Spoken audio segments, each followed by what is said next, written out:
बिस्मिल्लाहिर्रहमानिर्रहीम।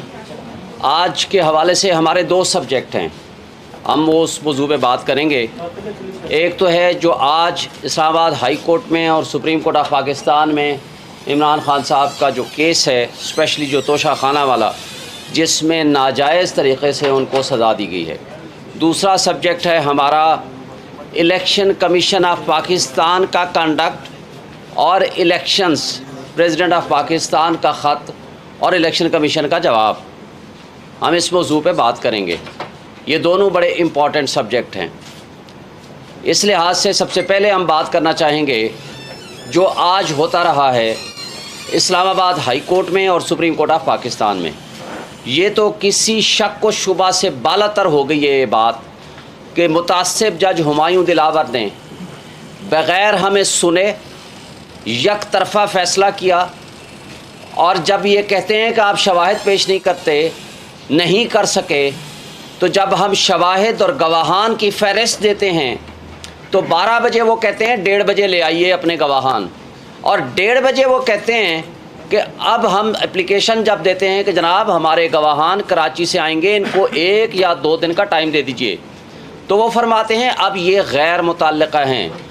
ये पाकिस्तान की तारीख़ का पहला केस है, क्रिमिनल केस, जिसमें मुल्ज़िम ये कहे कि मैंने अपने गवाह पेश करने हैं और जज कहे कि आपके गवाह इर्रेलेवेंट है, हम पेश करने की इजाज़त ही आपको नहीं देते। ये पाकिस्तान की तारीख़ का पहला केस है, और ये भी पाकिस्तान की तारीख़ का पहला केस है कि आप मुल्ज़िम मौजूद नहीं है, उसका वकील मौजूद नहीं है, और उन दोनों को उसको सुने बग़ैर आपने एक तरफ़ा फ़ैसला कर दिया और सज़ा सुना दी, और सज़ा 5 से 10 मिनट के अंदर एग्जीक्यूट भी हो गई, और आपने ज़मान पार्क के दरवाज़े तोड़ के और एक शख्स के बेडरूम के दरवाज़े तोड़ के, और उस शख्स को, इमरान खान को, वो वाशरूम में वो कहता है मुझे कपड़े चेंज करने दें, वो आपने वाशरूम के दरवाज़े तोड़ के चंद मिनट्स के अंदर आपने गिरफ्तारी कर ली। अभी वारंट ऑफ अरेस्ट साइन भी नहीं हुआ था,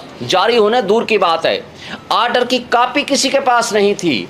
ये है वो तर्ज अमल, जो ये है इंसाफ का दोहरा मेयार, ये है कानून के साथ मजाक, ये है इदारों की इन्वॉल्वमेंट, ये है हमारे पाकिस्तान के आइन की पामाली, ये है हमारे यहाँ कानून और इंसाफ का जनाजा उठता हुआ सामने नज़र आ रहा है, जिसमें से बदबू नज़र आ रही है। और न सिर्फ कहा जाता है कि इंसाफ हो, बल्कि होता हुआ नज़र आए। लेकिन पाकिस्तान की तारीख़ में हमने माजी में भी देखा, लेकिन आज सबके सामने, पूरी पाकिस्तानियों के सामने, पूरी दुनिया के सामने इंसाफ का कत्ल हमने अपनी आँखों से देखा।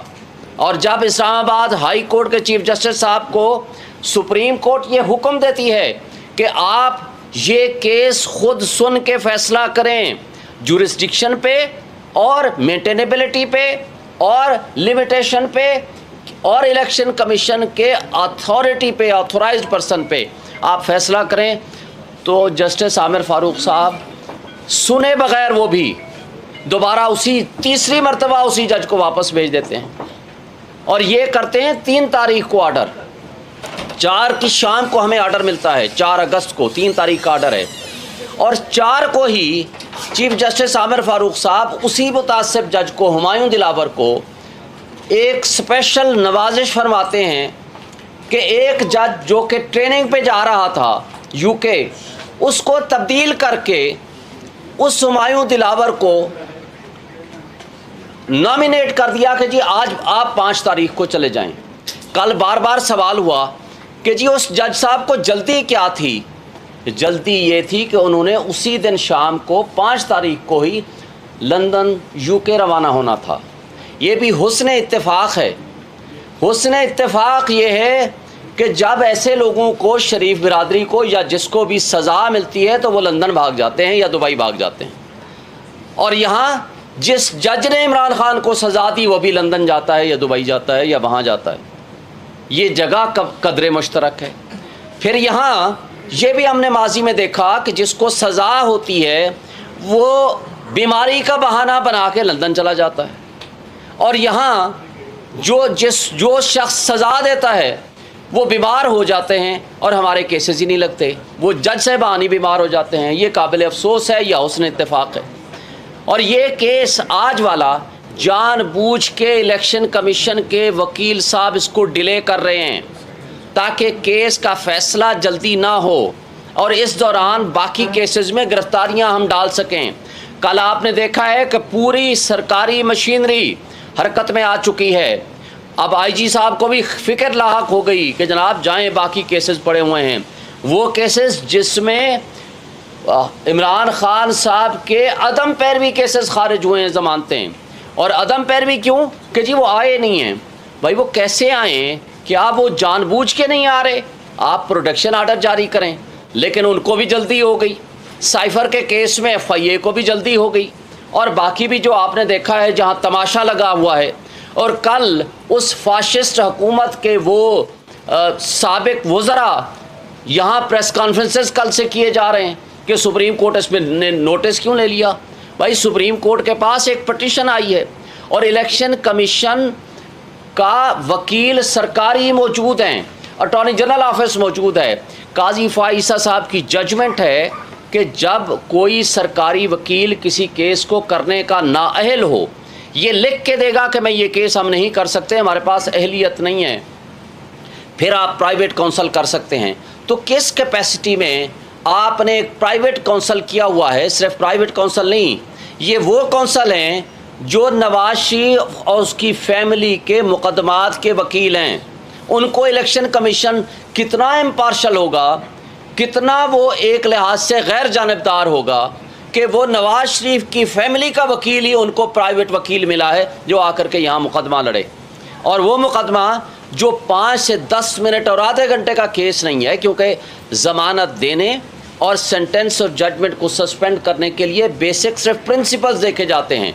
और यहाँ तो प्रिंसिपल्स नहीं, सब कुछ गैर कानूनी आपके सामने नज़र आ रहा है। वो सुनने की बजाय आज सारा दिन वो जनाब किताबें पढ़े जा रहे हैं। चलो भाई पढ़ लो तुम ये भी, लेकिन काबिल अफसोस बात यह है कि सुप्रीम कोर्ट के हुक्म को इस्लामाबाद हाई कोर्ट नहीं मानता, इस्लामाबाद हाई कोर्ट के हुक्म को डिस्ट्रिक्ट एंड सेशन जज नहीं मानती। और हम लोग जो पिछले 18 दिन से गैर आइनी और गैर कानूनी तौर पर पाबंद सलासल रखा हुआ है कि एक दिन का भी, एक घंटे का भी हिसाब देना पड़ेगा कि आप लाइफ एंड लिबर्टी किसी की आप कैसे ख़राब कर सकते हैं। और इस केस में वो तोशाखाना जो उन लोगों ने, जो शाहिद खान अब्बासी हो, नवाज शरीफ हो, तमाम लोगों ने वो घड़ियां भी लीं और उनको डिक्लेयर भी नहीं किया। और उससे बड़ा जुर्म गाड़ियां लीं जो खिलाफ ज़ाब्ता, खिलाफ कानून वो ले नहीं सकते थे, क्योंकि कानून में लिखा हुआ है कि गाड़ियां कोई शख्स नहीं लेगा। मरियम नवाज़ ने गाड़ी ली, मंसूर अवान का प्रोग्राम आप सब ने देखा है, माशाल्लाह आप सारे सहाफ़ी और सोशल मीडिया के दोस्त बैठे हुए हैं। और उसके साथ जरदारी साहब ने 3 गाड़ियाँ ली, नवाज शरीफ ने 1 गाड़ी ली, यूसुफ रज़ा गिलानी ने 1 गाड़ी ली जो कि नहीं ले सकते। नैब का केस बना और नैब के लॉ को ही तब्दील करके वो रेफरेंस ख़त्म हो गया और वो किसी कोर्ट में नहीं पहुंचा वो केस। और जो मुजरिम थे वो बादशाह बना दिए गए, जो मुजरिम थे वो मुद्दाई बना दिए गए, और जो मुजरिम थे उनके वकील हमारे ख़िलाफ़ वकील हैं इलेक्शन कमीशन की तरफ से। ये है इलेक्शन कमीशन का कंडक्ट और उसकी इम्पार्शलिटी, गैर जानिबदारी जो आप सब देख रहे हैं। अब दूसरी बात, आज दूसरे सब्जेक्ट में अब आ रहा हूँ, और हमें तवक्को और उम्मीद है, हम रूल ऑफ लॉ पे बिलीव करते हैं, हम आइन पे बिलीव करते हैं, हम अदालतों की तरफ देख रहे हैं। ये मुनसिफ ही रूल ऑफ लॉ कायम करके इस मुल्क को बचा सकते हैं। रूल ऑफ लॉ के अलावा दुनिया में कभी किसी ने तरक्की नहीं की। और एक बात बता दूं, मुझे बताएं, पाकिस्तान से बाहर बैठने वाला कोई भी हमारा पाकिस्तानी हो या कोई भी शख्स हो, आज आपका जो यूथ है वो यहाँ से भाग रहा है, लोग यहाँ से पैसा लेके भाग रहे हैं। वजह क्या है कि उनको आपके निज़ाम इंसाफ पे बिलीव नहीं है, आपको यहाँ के कानून पे बिलीव नहीं है। किसी को किसी भी वक्त उठाया जा सकता है, गायब किया जा सकता है। किधर है आज इमरान रियाज, जो लॉ इन्फोर्समेंट एजेंसीज़ के हाथों से गायब हो गया, और हज़ारों की तादाद में लोगों को उठाया गया जिनका पता ही कोई नहीं है। और इस तरह का तर्ज अमल कभी रियासतों को तरक्की नहीं देता। आज जितनी बेयकीनी और अनसर्टेनिटी है, और रोज़ आपका डॉलर बढ़ रहा है, रोज़ आपका पेट्रोल बढ़ रहा है, रोज़ आपका बिजली के यूनिट आपके बढ़ रहे हैं, क्या गरीब आदमी को ज़िंदा रहने देना है? इस फाशिस्ट हुकूमत और उसकी आगे आने वाली एक्सटेंशन जो आज बैठी हुई है। और फिर कल एक adviser to chief minister Mohsin Naqvi साहब, कंवर दिलशाद साहब कहते हैं जी अगले साल मई में हम इलेक्शन कराएंगे। भाई अगले साल मई में क्यों, आप 10 साल बाद करा लो। ज़ियाउल हक ने कहा था 90 डेज़ में इलेक्शन कराऊंगा, उसके बाद उसने 11 साल नहीं कराए। किसने पूछा? इसलिए कि आइन मुअत्तल था। आज भी आप आइन को प्रैक्टिकली मुअत्तल कर चुके हैं। आइन का आर्टिकल 224, आइन का आर्टिकल 48 सब आर्टिकल 5 ये वाजे कर देता है कि इलेक्शंस 90 डेज़ में होने हैं। उसके अलावा कोई सेकंड ऑप्शन, कोई सेकंड राय नहीं है। और जब president of Pakistan national assembly को डिज़ोल्व करे अंडर आर्टिकल 48, तो उसी 48 के सब आर्टिकल 5 में लिखा हुआ है कि प्रेसिडेंट ऑफ पाकिस्तान ने डेट देनी है। उसके अंदर इलेक्शन कमीशन के साथ कंसल्टेशन भी नहीं है। ना सिर्फ कंसल्टेशन नहीं है, बल्कि उसमें प्रेसिडेंट साहब ने ऐसे मैटर ऑफ कर्टसी उनको बुलाया है कि आए जी, चूँकि फ्री एंड फेयर इलेक्शन कराना आपकी ज़िम्मेदारी है, आए मैं डेट देना चाहता हूँ, आए मेरे साथ कंसल्ट करें। और जो आज ख़त लिखा है इलेक्शन कमीशन ऑफ पाकिस्तान ने, ये आइन की खिलाफ वर्जी है, कानून की खिलाफ वर्जी है और तौहीन अदालत भी है।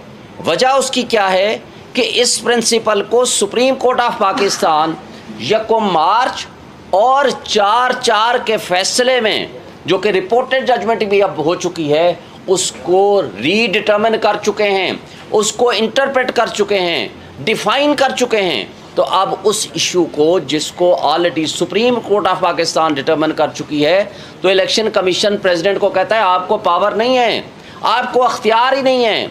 एक बात वाजे कर दें, अगर प्रेसिडेंट ऑफ पाकिस्तान ये असम्बली डिज़ोल्व ना करते, बाई एफ्लक्स ऑफ टाइम ये डिज़ोल्व हो जाती, तो उस सूरत में सेक्शन 57 वो फिर फील्ड में आ जाता इलेक्शन एक्ट का, जो कि अब वो प्रेसिडेंट से पावर हटा के इन्होंने इलेक्शन कमीशन को पावर दे दी है। लेकिन अगर असम्बली डिज़ोल्व कर दे, हाँ वो गवर्नर करे तो गवर्नर, और अगर प्रेसिडेंट डिज़ोल्व करे तो प्रेसिडेंट डेट देने का पाबंद है under the constitution article 48 sub article 5। जो आइन होता है उसके ताबे होते हैं तमाम कवानीन। कोई कानून आइन से ओवर एंड अबव नहीं होता। ये उल्टा बात कर रहे हैं ये इलेक्शन कमीशन ऑफ पाकिस्तान की। इसका मतलब है गैर जानिबदारी तो आपके सामने आ चुकी है कि वो किस कदर जानिबदार हैं। इसका मतलब ये है कि वो जो फाशिस्ट हुकूमत जिसका ख़ात्मा 8 तारीख 9 तारीख को हुआ था शहबाज शरीफ की ज़ेर क़यादत, इसका मतलब है कि उनके साथ मिल के इन्होंने साजिश प्लान की थी ताकि हमने इलेक्शन विद इन टाइम नहीं होने देना। यही वजह थी कि कल से बड़ी तकलीफ़ होनी शुरू हो गई है। इसके बावजूद 2 पॉलिटिकल पार्टीज़ ने आज हमारे इस मुतालबे को एक्सेप्ट करने का फ़ैसला किया है, जिसमें पाकिस्तान पीपल्स पार्टी और JUI। ये अलग बात है कि मैं बबांगे तोहला आपको कहता हूँ कि पीपल्स पार्टी का कंडक्ट बिल्कुल वो दोगला रहा, मुनाफिकाना पॉलिसी थी कि जब आप सेंसस के इशू पे ख़ुद कहते रहे, वो तो पीपल्स पार्टी PMLN के लोग भी कहते रहे कि जनाब हमने पुराने मरदमशुमारी पे इलेक्शन कराएंगे, लेकिन मुराद अली शाह की अपनी बात और पीपल्स पार्टी वालों ने कहा कि हमने पुरानी मरदमशुमारी पे कराएंगे, हम जाकर मुखालफत करेंगे। फिर वहाँ मुखालफत क्यों नहीं की? आपने एक बारूदी सुरंग ख़ुद बिछा कर गए हैं जमहूरियत के ख़िलाफ़, और फिर आज आप कहते हैं 90 डेज़ में इलेक्शन करा दें। कैसे मुमकिन है? लेकिन बहरहाल जिसको कहते हैं देर आयत दुरुस्त आयत, अगर उनको ये एहसास हो गया है तो हम जमहूरी ताकतों को वेलकम करेंगे कि हमारे इस मुतालबे के साथ खड़े हों। इसके बावजूद कि आज हमारे चेयरमैन जेल में हैं, इसके बावजूद हमारे हज़ारों की तादाद में वर्कर्स जेलों में सड़ रहे हैं, इसके बावजूद हमारा सैकड़ों हज़ारों की तादाद में लोगों को उठाया हुआ है, उनको कारोबार बंद किए हुए हैं, उनको काम नहीं करने दिया जा रहा, और उसके अलावा उनकी चादर चार दीवारी की पामाली हो रही है। इस सब कुछ के बावजूद हम इस बात का मुतालबा कर रहे हैं कि आइन के अंदर दी हुई शेड्यूल के मुताबिक अगर फ्री एंड फेयर इलेक्शन नहीं कराएंगे तो ये रियासती की जो बुनियादें हैं वो खोखली हो जाएंगी, रियासत नहीं चल सकती। और फिर इस जबर और खौफ की फ़िज़ा में जो आप इलेक्शन कराने जा रहे हैं इसको कम करें, इसलिए कि इलेक्शन की अगर शफाफियत पे उंगली उठ गई तो आपके पाकिस्तान का बहुत बड़ा नुकसान होगा, पाकिस्तान की आवाम का नुकसान होगा, पाकिस्तान की रियासत का नुकसान होगा और रियासत का नुकसान हमारा नुकसान है। इसलिए कि आज पाकिस्तान की 80% आवाम इसके बावजूद जो कुछ ये कर रहे हैं, जिस तरह जबर और तशद्दुद कर रहे हैं, उसके बावजूद आज इमरान खान और PTI के साथ खड़ी है। हम इस मुल्क की बका चाहते हैं, हम अपने इदारों को भी ये मैसेज देना चाहते हैं, हम मुल्क की एस्टैब्लिशमेंट को ये मैसेज देना चाहते हैं, खुदारा आग से खेलना बंद करें, पाकिस्तान की तारीख से सीखें। पाकिस्तान में 1960s में अगर 70s में अगर आपने सीखा होता तो हमारा मुल्क दो लख्त ना हुआ होता, आज हम इकट्ठे बैठे होते। आप किसी की दुश्मनी और किसी एक बंदे की अना के ख़िलाफ़ एक बंदे की दुश्मनी में इतना आगे ना चले जाएं जो कि आपने माजी में 16 महीने ये एडवेंचर करके देख लिया कि जिस वक्त आपके 24 बिलियन डॉलर आपके रिजर्व थे, आज आपके मांगे तांगे के 4 बिलियन डॉलर हैं। जिस वक्त आपकी चलता हुआ मुल्क बेहतरीन 6.1% GDP थी, आज आपका 0.3% है और आगे नेगेटिव हो जाएगी। जब आपका डॉलर 170-178 के दरमियान फ्लक्चुएट करता था, आज आपका 320 पे नहीं मिल रहा। ये मुल्क को गैर यकीनी कैफियत से निकालें। आपके लिए रियासत इम्पॉर्टेंट होनी चाहिए, अवाम इम्पॉर्टेंट है। और अगर जिस तरह की बेरोज़गारी बढ़ रही है, जिस तरह महंगाई 12% से उठा करके आपने 38% में पहुंचा दी है और ये आगे 38 तक नहीं रहेगी, ये 78% पर जाएगी। लोगों के पास खाने को पैसे नहीं हैं, लोगों को आपने किस चक्रों में डाल दिया है। और आज केयर टेकर जो 100 कार्ड बैठे हुए हैं, क्या ये केयर टेकर या ये निगरान गैर जानिबदार कहलाने के काबिल हैं कि जो सारे टारगेट कर रहे हैं, पूरी पुलिस, पूरी लॉ इन्फोर्समेंट एजेंसीज़, किसी तरीके से इमरान को और PTI को हम क्रश कर सकें। लेकिन लोगों के दिलों से मोहब्बतें कैसे निकालोगे? आपने वो रेफरेंडम देख लिया पिशावर का, आपने वो रेफरेंडम हवेलियाँ का देख लिया। उस वक्त इमरान खान साहब जेल में थे। इस सब कुछ के बावजूद अगर लोग इमरान से मोहब्बत कर रहे हैं, लोग आपकी इन हरकतों के से नफ़रत करने लग गए हैं और नफ़रत का इजहार वोट के टाइम पे होगा। इसलिए ये इलेक्शन से भाग रहे हैं। ये सारी PDM की जमातें ये नहीं चाहती कि इलेक्शन वक्त पे हो और उनको शिकस्त फाश हो। हम ये कहते हैं कि मुल्क की खातिर खुदारा सारे स्टेक होल्डर्स सोचें, तमाम जमहूरी ताकतें भी अपने आप को रिकन्सिडर करें और इस मुल्क की खातिर, आवाम की खातिर अपने रवैयों को ठीक करें। Thank you so much. Ji